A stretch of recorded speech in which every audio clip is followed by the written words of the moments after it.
Found in both complex classics like the Negroni and the refreshingly simple gin and tonic, gin can adapt to whatever flavor profile suits your fancy, even if you aren't a fan of gin. And no cocktail makes gin more refreshing or showcase its range better than the Gimlet.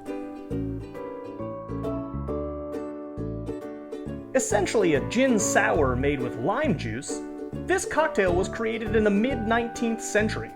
Legend has it, it was given to Royal Navy sailors as a way to prevent scurvy. The recipe is quite simple, but there are a number of opinions on how to prepare it. One constant is that gin is always at the base, but it gets a little gray from there. If you're using fresh lime juice, some simple syrup is in order. If you're using roses, which some insist you must, no added sugar is needed.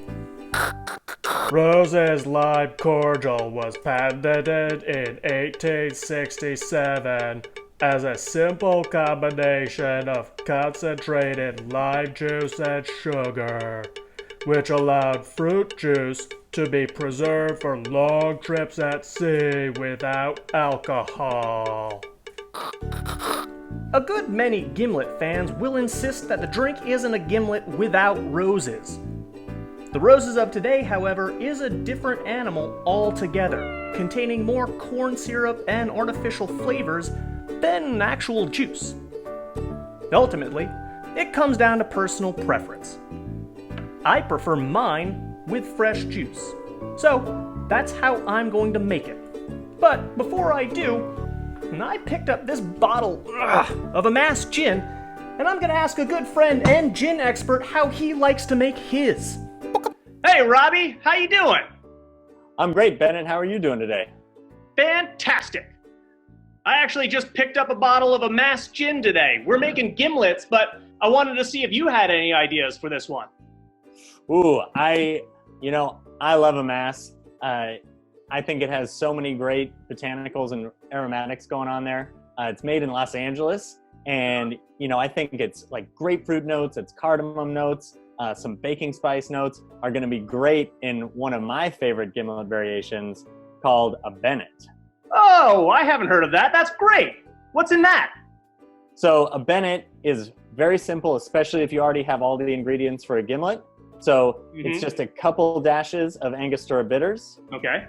3/4 of an ounce of simple syrup.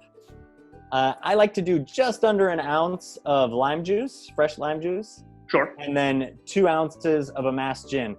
And all of those citrus and baking spice notes in AMASS are going to be great with that fresh lime juice and the Angostura Bitters. And then once we have all that together, it's really hot outside, so we got to shake the heck out of it with some ice. And then you're going to need to put it in your mouth. Well, yeah, absolutely. I think I'm going to try that out. Thank you so much for helping me out with that, Robby. You're welcome. I had so much fun. Cool. All right, you have a great day, and I'll talk to you later. I'll see you around. All right, let's make a cocktail.